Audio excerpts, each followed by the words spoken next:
This will be a short reply to Ontologistics video, though it is intended to better explain my position to those I have engaged with in the comments section.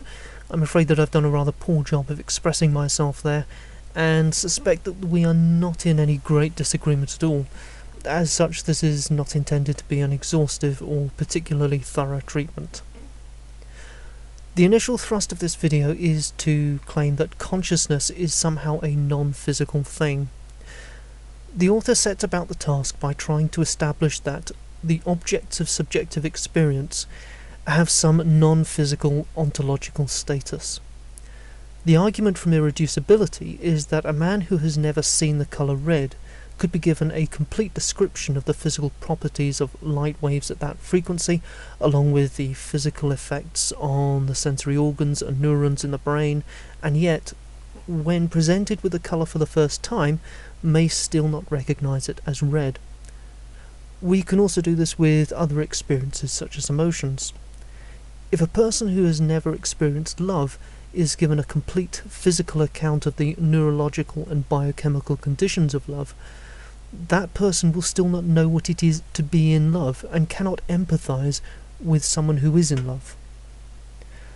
I don't really question the irreducibility of these things. The question is, what can we really conclude from them?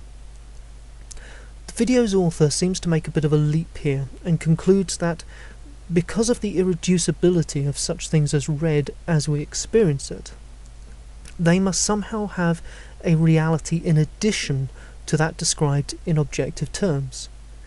But why do we need to conclude that? Can we not simply say that both the subjective experience of red and the objective account of it express or describe exactly the same thing, but from different perspectives that are irreducible into one another? This is a more economical conclusion, as it doesn't require the addition of any non-physical things, just a distinction between two perspectives that we already know. Now, it might be that we wonder why it is worth labouring over a distinction between the subjective and objective at all. It seems trivial and obvious, and for the most part I think that's right. I'm not afraid of a little metaphysics, but this variety seems to have little value to me, and I doubt that it represents any great barrier to giving a physical account of the conditions for consciousness. Where the distinction might be of greater interest is in ethical concerns. When we look at determinism, which is an essentially objective account, and such things as choice, which are essentially subjective, and then we try to reduce one into the other and reach conclusions about responsibility, I suspect that a muddle results from it. I would like to add one final note regarding the idea that matter is only the way we represent the world to ourselves. Well, so what if it is? Perhaps that accurately represents it, perhaps it doesn't.